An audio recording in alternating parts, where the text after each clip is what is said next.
नमस्कार साथियों।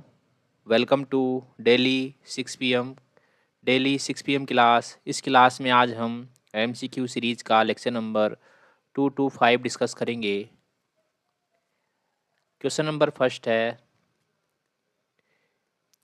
मुजफ्फरपुर बम कांड 1908 का संबंध इनमें से किसके साथ है? तो मुजफ्फर मुजफ्फरपुर बम कांड में प्रफुल्ल चाकी और खुदीराम बोस ने मुजफ्फरपुर के मजिस्ट्रेट किंग्सफोर्ड की गाड़ी पर बम फेंक दिया था। इस इसमें किंग्सफोर्ड तो बच गए थे, लेकिन गाड़ी में सवार दो ब्रिटिश महिलाओं की मृत्यु हो गई थी। पुलिस के पकड़े जाने के डर से प्रफुल्ल चाकी ने तो आत्महत्या कर ली थी, लेकिन खुदीराम बोस को सरकार ने गिरफ्तार कर लिया था और फांसी की सज़ा दे दी थी। खुदीराम बोस सबसे कम उम्र के भारतीय थे जिनको ब्रिटिश सरकार ने फांसी की सज़ा दी थी।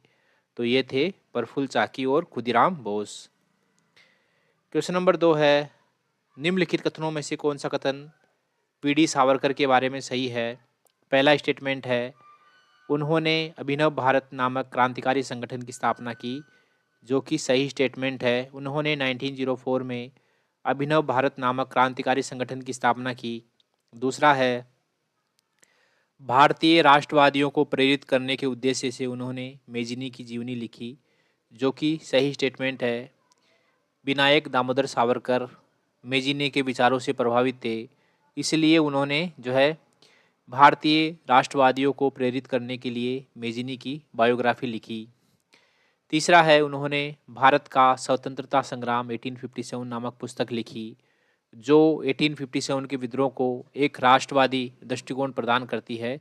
एकदम सही बात है कि उन्होंने वीडी सावरकर ने भारत का स्वतंत्रता संग्राम 1857 नामक पुस्तक में जो 1857 की क्रांति है उसको प्रथम भारतीय स्वतंत्रता संग्राम की संज्ञा दी थी। तो तीसरा भी सही है। चौथा है, ब्रिटिश कैद से मुक्त होने के लिए वे एक चलते जहाज से कूद पड़े, ये भी सही है। तो इसमें ए ऑप्शन हमारा आंसर हो गया। क्वेश्चन नंबर 3 है, निम्नलिखित में से वह कौन था जो काकोरी षड्यंत्र कांड में फांसी की सजा से बच गया था? तो काकोरी षड्यंत्र में लखनऊ के पास एक ट्रेन को लूटा गया था और ये घटना थी 1925 की।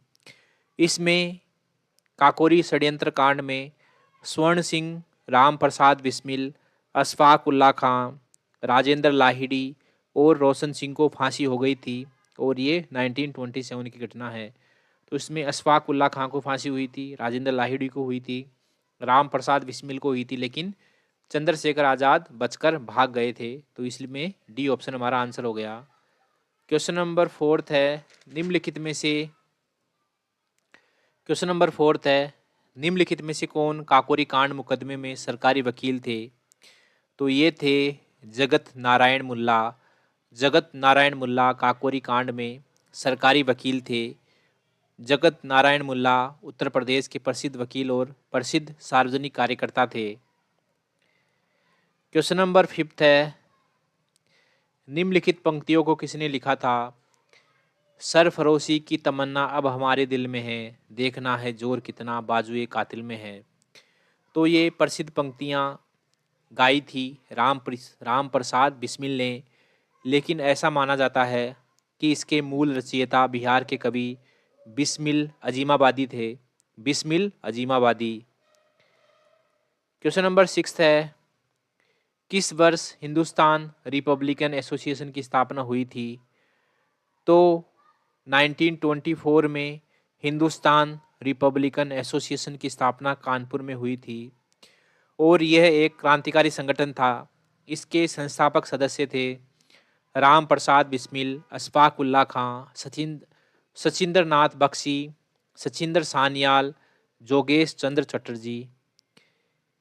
हिंदुस्तान रिपब्लिकन एसोसिएशन काकोरी षड्यंत्र कांड में शामिल थे और बाद में 1928 में इसका नाम बदलकर हिंदुस्तान सोशलिस्ट रिपब्लिकन एसोसिएशन रख दिया गया था, HSRA, और इसका दिल्ली में पुनर्गठन किया गया था और फिर इसका नाम रखा गया था HSRA।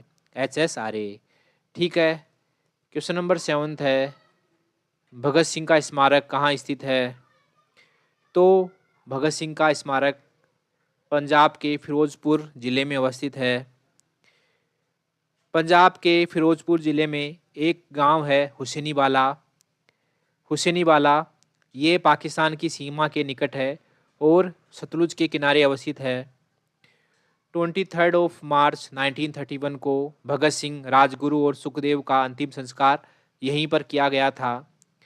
फिरोजपुर के हुसैनीवाला गांव में किया गया था इन तीनों का अंतिम संस्कार।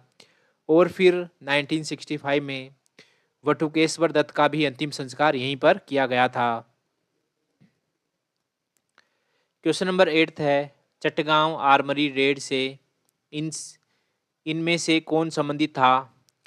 तो इनमें से संबंधित थे भगत सिंह नहीं थे, राम प्रसाद बिस्मिल नहीं थे, अशफाक उल्ला खान नहीं थे, सूर्य सेन चटगांव आर्मरी रेड से संबंधित थे। 1930 के चटगांव शस्त्रागार धावे में ये व्यक्ति शामिल थे। इनमें थे सूर्य सेन, कल्पना दत्त, पृथ्वीलता वाडेदर, टेगराबल आदि लोग शामिल थे। पृथ्वीलता वाडेदर ने बाद में सुसाइड कर लिया था और टेगराबल लड़ते लड़ते मारे गए थे इस चटगांव शस्त्रागार में। कल्पना दत्त को गिरफ्तार कर लिया गया था और सूर्य सेन को 1934 में फांसी दे दी गई थी। क्वेश्चन नंबर 9 है, मुजफ्फर अहमद, ऐसे डांगे, शौकत उस्मानी तथा नलिनी गुप्ता किस षड्यंत्र के लिए कैद किए गए थे? तो ये कैद किए गए थे कानपुर बोल्शेविक षड्यंत्र कांड के लिए। ये केस नए कम्युनिस्टों के खिलाफ थे। ये केस नए कम्युनिस्टों के खिलाफ थे जिनसे ब्रिटिश सरकार नफरत करती थी।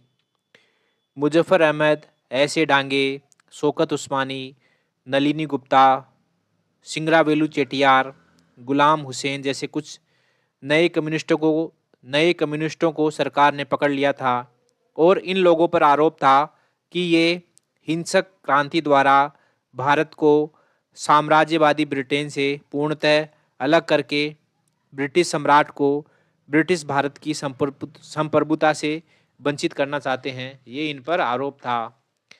नेक्स्ट क्वेश्चन है क्वेश्चन नंबर 10। निम्नलिखित युग्मों में से कौन सही सुमेलित नहीं है? तो पहला है हावड़ा षड्यंत्र प्रकरण, तो ये 1910 की घटना है। विक्टोरिया षड्यंत्र प्रकरण ये 1914 की घटना है। लाहौर षड्यंत्र प्रकरण ये 1916 की घटना है। और काकोरी षड्यंत्र प्रकरण ये 1924 की नहीं बल्कि 1925 की घटना है। तो इसमें डी ऑप्शन हमारा आंसर हो गया। इसी के साथ MCQ सीरीज का लेक्चर नंबर 2 to 5 यहीं समाप्त होता है। मिलते हैं अगले लेक्चर में, तब तक के लिए थैंक यू वेरी मच।